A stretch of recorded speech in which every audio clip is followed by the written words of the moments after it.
Welcome to the NuVescor Closing Table with Seth Getz, the podcast where M&A professionals, deal makers, and industry experts come together to break down the art and the science of mergers and acquisitions. So let's all grab coffee and let's talk about buying, selling, and everything between. Today, we're joined by Joy Lorence.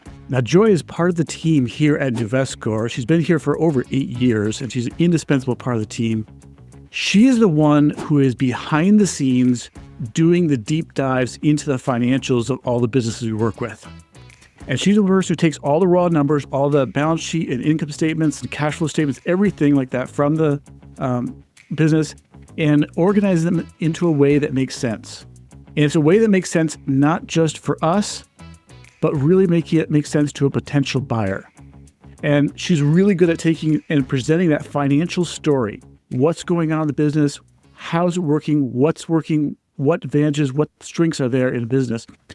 And making it attractive to the person who is thinking about buying the business. And on top of that, the huge thing is that she is the one who comes up with the answer to the big question in almost every business owner's mind. What is my business worth? So she is the one who gathers the information, comes up with that thing. So what I want to do is talk with Joy for a little bit about that question of what is my business worth? How do you actually come up with a valuation for such a big, nebulous, hard to answer question, and explain how that works for us. So we'll talk with Joy. And by the way, I did find out one interesting thing about you that I wasn't aware of, and that's your first job was at Michigan Adventure. Yes. Yep. An amusement park for anyone who's not familiar with that. So my brother-in-law calls me a carny. I, don't agree 100%, but I loved it. It was great. Great job. Yeah. How many years did you do that? How many seasons? 6 summers. Through part of high school and part of college. And then after college, you went into being a bank examiner? Yes. Which is a huge shift. Like one to the other is awesome that you've had that spectrum there. But yeah, but it gives me that great background when buyers need financing and we're working with the banks. I understand what the banks are looking for and how they think because I used to regulate them, right? So that's perfect. That's good. So can you walk us through some of the basics of how the valuation process works? Because it starts out with the financial numbers, but then you end up with here's what the valuation is. Can you explain a little bit of how that flows? Sure. Yeah. So if someone engages with us, they want us to perform a valuation, we would send them a questionnaire so that we could get to know their business a little bit better. And on the last page of that questionnaire is a list of documents that we need in order to do the valuation. So kind of the first step is getting all that data. And then I analyze it, doing the spreads, looking at trends, coming up with questions. The next step would be having those questions answered from the business owner, whether it's through email or a phone call. And then actually after that, do the valuation. So there's different steps within that, but actually complete the valuation and then sit down with the business owner to present that and to go over it with them. Something you said that's interesting there is that you're gathering not just the financials, but you're having a questionnaire for the business owner. And so it's pretty obvious to me that you have to have the financials to determine the valuation of business. Tell me how the questionnaire affects your analysis and valuation of the business. Yeah. So when you think about valuation, which we can get into more of this later, right? But typically when we see an offer from a buyer, it's going to be, they're going to calculate the EBITDA and then they're going to have an EBITDA multiple, right? So the financials help us calculate the EBITDA.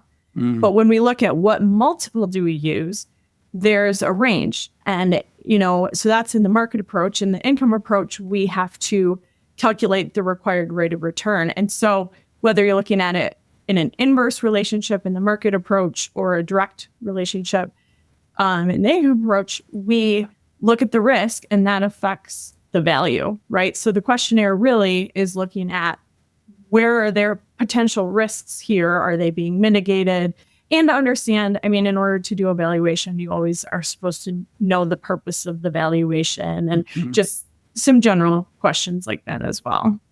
Can you give me an example of some of the answers on a questionnaire that would affect the multiple that a business would receive? Like when they have an answer this way, that's going to affect the multiple and actually take the multiple up a little bit, or if they've got a different answer, would take the multiple down. Yeah, so things that we're looking for, and this is also in the information we request. So we always look at sales by customer, and we ask about customer relationships, because if they're largely dependent on one customer, say 60% or something of the revenue is in one customer, there's no contract, so there's no mitigant. Maybe they've been with them for several years, so you feel somewhat good about it, right? But that's a risk, and a buyer is going to perceive that as a risk, and that's something that will definitely affect how much they want to pay for the business. Gotcha. So it's not just the financials, it's how those financials work throughout the business. Mm-hmm. That makes perfect sense. You've used the term EBITDA. Mm-hmm. Can you explain what that is? Because it's a term that people have thrown out many times, and I'm not sure that everyone fully understands what that is talking about. Yeah, so EBITDA stands for earnings before interest, taxes, depreciation, and amortization. And why do we use that? Well, it's really just a way for buyers to try to compare different companies in an apples to apples way as close as they can, right? Mm-hmm. So why are we adding back taxes? Like, the government's going to take their money at some point, right? But if it's a C Corp, the entity pays the taxes. If it's an S Corp, the individual pays the taxes. So if you are only looking at the entity level, there won't be taxes, but the C Corp will, right? So then if you just look at your net income, it's going to be higher for the S Corp, like all things else equal, right? Right. And so we add back taxes because regardless of what entity type you are, we want an apples to apples comparison. Same thing with interest, because your interest expense is depending on your capital structure. So one business that has a lot of debt versus a business that doesn't, typically the seller keeps their debt in a transaction. So the buyer doesn't really care what the seller's capital structure was. They care more about what theirs is going to be. And then depreciation and amortization are non-cash items, meaning they're kind of made up for accounting, right? And so capital expenditures are a real item, and that, we get into as well when we are looking at that. But the general idea here is EBITDA is just trying to get companies on a level playing field for investors to look at them. Allowing you to compare apples to apples across businesses, because different capital structures, different ownership structures, those will all affect what the net income is at the bottom of the income statement, which is the thing we often look at. And we often look at that net income statement. But what you're saying is, as far as buying a business, to be able to compare them against other businesses, you want to see the EBITDA, not just the net income. Right. Yeah. And some people have strong feelings. They don't like EBITDA, but the fact of the matter is, almost all the transactions we see are sold on a multiple of EBITDA. So buyers use it, whether we like it or not, right? Yep. Makes sense. Now, there's another term that I've heard, that's seller's discretionary earnings, or just SDE. How is that different from EBITDA? So SDE, you can start with EBITDA and then you add in the seller's compensation. So what SDE is useful for is someone who is an individual and they're going to buy a company because they're going to work in the company. They're going to be an owner operator. So when they look at their return, they're not only getting the EBITDA from the business, they're also getting that salary. So it's SDE by kind of the math is higher than EBITDA. But if you're looking at a company and you're valuing it with SDE, you're not going to value it more. The SDE multiples are lower, right? Because the value is still the same regardless of how you're looking at it. But it's just a way that typically that's going to be your smaller companies that are going to sell on SDE. The majority of what we use is EBITDA. So in a sense, if I was going out there to buy myself a job, in a sense, and I'm buying a business that I could work in, I'm buying a business that's going to give me a life income, then looking at SDE makes sense. But if I'm looking at it as being, this is a business that I'm going to acquire for the cash flow, for the business itself, and I'm trying to grow that business, then SDE is not the number I want to use. I want to use EBITDA. Right. And sometimes people will look at both. We have a company right now that's in the process of being sold. The buyer put in the offer based on the multiple of EBITDA. But as we've been working on putting together the forecast that the bank is requiring, we're looking at SDE because he's like, well, if things get a little tight, I don't need as high of a salary. Right. So you can kind of play with that a little bit. If things are going really well, then I can afford to pay myself more. So sometimes people look at both as well. But yeah, we generally are seeing EBITDA. Gotcha. Good. And there's something that you talk about quite a bit, and that is looking at a company and finding the add backs. Can you explain what an add back is and how that works? Yeah. So when we talk about EBITDA, typically what we actually mean is adjusted EBITDA. And we're adjusting for items that generally fall into one of two categories. One would be non-business expenses. So typically those are personal expenses. If the seller, we've seen a lot of different things, right? If they're really into horses, business has nothing to do with horses, or we've seen helicopters, we've seen trips to Jet Hawaii skis. with the family, right? So jet ski, exactly. So any personal expense where you can truly say this was not, I mean, maybe it was justified with the IRS, right? Somehow, some way, but at the end of the day, you don't need it to operate this business. So non-business. And then the other one is non-recurring. And so what that means is, an example would be, in 30 years of owning this business, I've 1 year I had a lawsuit. And so my legal fees were $20,000 more in that year than they've ever been. And you can clearly see in the numbers, and then you get the story of, yes, this was a one-time item. So even though it was maybe related to the business, it doesn't fall into non-business. It's non-recurring because it's a one-time item. Is there, when you talk to business owners, so they probably have an idea in their head of what their business is worth, and then they have you do the valuation of it. And what are some things that you find that surprises them, that they are not really thinking, or it just, they're like, oh, I didn't really realize that. What are some of those things that are a surprise to them? Yeah, I think one of the things, when we talk about, we've already mentioned multiple times that we're looking at a multiple of EBITDA, but the valuation, the income approach is a lot more technical than that. It's a lot more complicated than that. So I think just in general, the information overload can be overwhelming. The formulas that you see in the income approach, it's like, wow, I didn't expect that.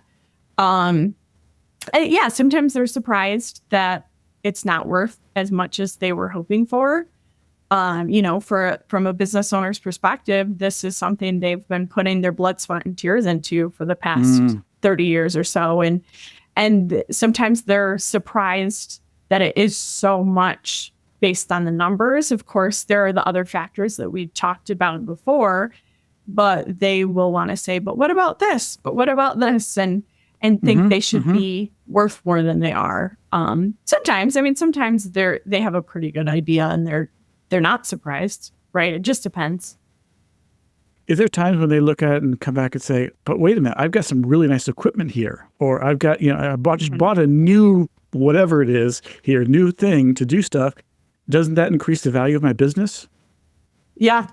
Yep. Or they'll say, but what about my customer list? What about my, whatever the case, with machinery equipment, we only use this certain brand, and this is kind of the premier brand name, right? We do get that. Have you looked at it? Because we've been talking about this in terms of often selling a business, but there's other things in relation to this that giving this information to business owners can make an impact on their thinking around the business. So is there times when you've given a valuation to a business owner and they've kind of come back and said, oh, that's interesting. Okay, I need to change something, or it shifts the way they think about their business or the way they do business?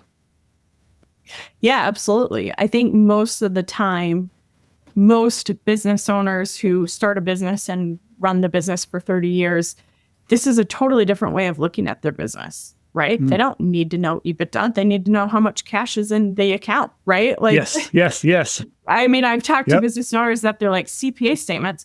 Those come out 5, 6, 9, 10 months after the year end. Like, that's ancient history in my world, right?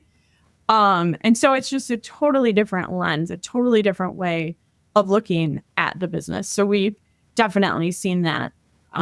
We've seen where they thought they wanted to sell, and then we did the valuation, and they said, you know what, it's not as much as I thought, but there are a few things I think I could do over the next couple of years to increase that value and get it more in line with where I'd like to be. So they're able to take this information and actually say, okay, how do I actually, instead of just thinking about how do I increase the amount of money that's in my bank account, which is crucial and it's important for them, it's the way they run their business. They look and say, how can I actually increase the value of the business as a whole, as something that can be sold, as a product that can be sold? So it's a shift. Right. What situations should a business owner get a valuation done by you? So we can do valuations for different purposes. Where we really shine is in mergers and acquisitions, M&A purposes. So that's what we have a lot of experience because we do actually do transactions. So when we're doing a valuation, a lot of the times it's through the lens of a transaction. What would a buyer pay? So I would say someone who's interested in selling across any timeline, really, even if you're 10 years, 5 years out, it's still helpful to get that information because knowledge is power, right? Then you can decide, what do I want to do? Now I see how this is going to be viewed from a buyer. Now I can kind of see some of the different levers I can pull to impact the value, right? And so, yeah. So even them not fully understanding all of the formulas that you used and all of the calculations that went into it, they can look and say, oh, I see now some of the basic levers that you're using to value my business, and I'll see if I can modify those particular levers. Right. So yeah, that makes perfect sense. Is there anything that a business owner should be looking at or thinking through or doing right now as they're thinking about valuing their business for whatever happens, but they're looking at how do I do this before they come to you? Yeah, so I would say I would definitely recommend cleaning up your financial statements as much as you can. So what I mean by that is if there are multiple entities that all share the same financial statements, right? But you're not going to sell them all together, or even if you are, if they're pretty different, splitting out the financial statements, doing some things like that to truly be able to analyze the statements. A line item I see often is ask my accountant. I don't know if you've ever seen that on an income statement, right? Yes. But like that kind of thing, just clean that up, right? Like that's supposed to be a holding category, shouldn't end up on your end statement. So just little things like that. And then I would say, start calculating the EBITDA. Sometimes business owners come to us and they have calculated their EBITDA, and sometimes they have never. So start looking at that, start identifying some of those non-business or non-recurring expenses, start tracking that. A lot of times people are like, well, we do put a lot on the credit card, the business credit card, but how much? I don't know. It's a lot of work to go back 5 years, even 3 years to track all those expenses. So start tracking those, start calculating your EBITDA, because that's going to get you a long way down the road. And if you don't know where to start with that, your CPA would be a great person to talk to with, about that. Gotcha. Okay. That's good. That's really good. Yeah. Well, Joy, thank you so much for talking this stuff through. This is a kind of a difficult subject and sometimes difficult to understand. It has some technical aspects to it that make it difficult, but it still comes back to that huge question that is in business owners' mind, and that is, what is my business worth? And you're one of the few people who can give them a really good answer around that question. So thank you so much for talking about this through and being with us here today. Yeah, you're welcome. Thank you. Thanks so much for listening. If you enjoyed this episode, Please subscribe for future episodes. The Closing Table by NuVescor was created by Rebecca Jelsma and produced by Aaron Sherman.